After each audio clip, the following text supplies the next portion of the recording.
back to Mama Quatang's channel. For today's video, we will cook Ampalaya Guisado with Bagoong, or the Bittermelon best Filipino recipe. But before anything else, please don't forget to like and subscribe and click the notification bell so you won't miss any of my videos. So, are you excited? Let's go!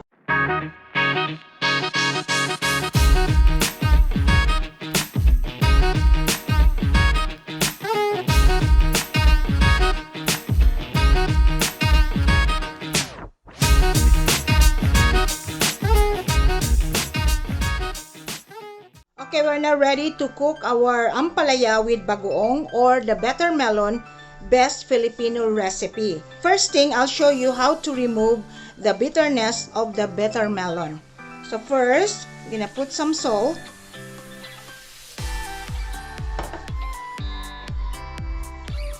And then hot water. Then leave this aside for about 3 minutes.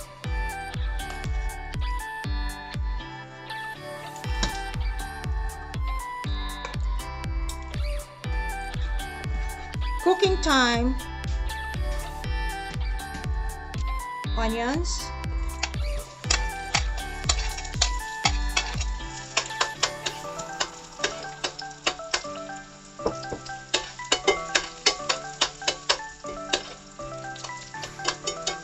lots of tomatoes,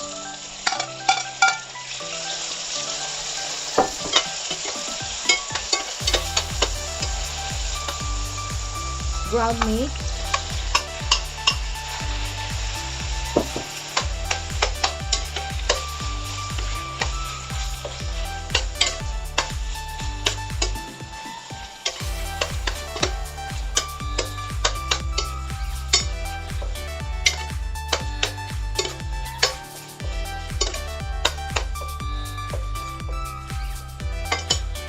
black pepper,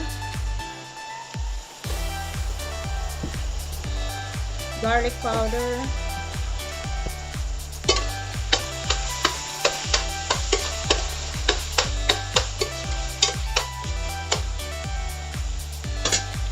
so let's simmer this for about 5 minutes until the ground meat is cooked.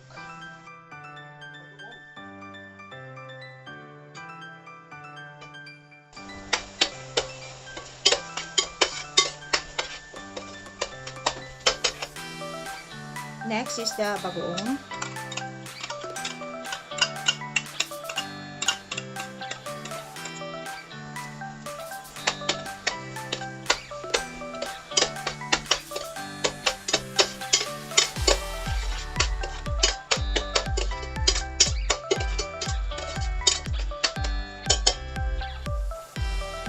And then the ampalaya, or the bittermelon.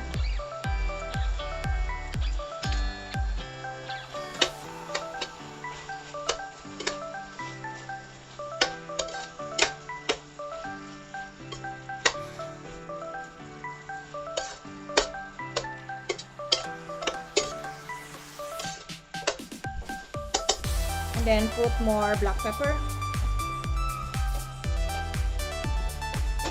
garlic powder,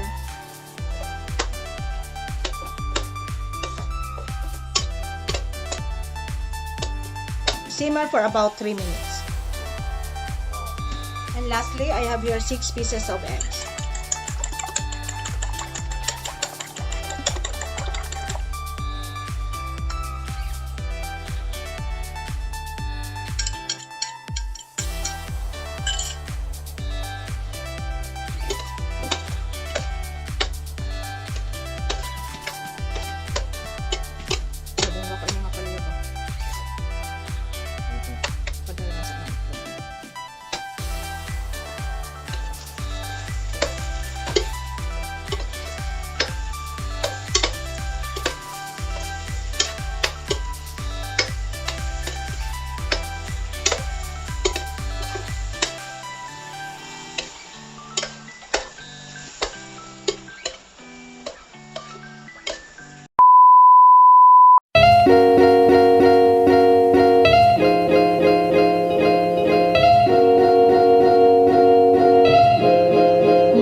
the Bittermelon Best Filipino Recipe.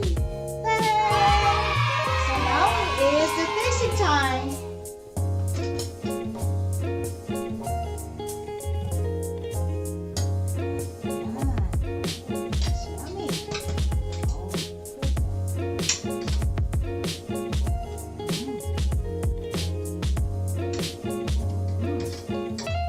Perfect! Ang sarap. The bitter melon is not bitter at all. So just don't forget to do the process to get rid of the bitterness of the bitter melon. Okay, ang sarap! I'm gonna give this a try for your family. And as I search online, there are lots of health benefits for the bitter melon. So number 1 is sugar control, immunity booster, improves vision, skin infection treatment, and lots more. That's all for this video, guys. Please don't forget to like, share, comment below, and subscribe to Mama Quatang channel. Bye for now. God bless. I love you guys.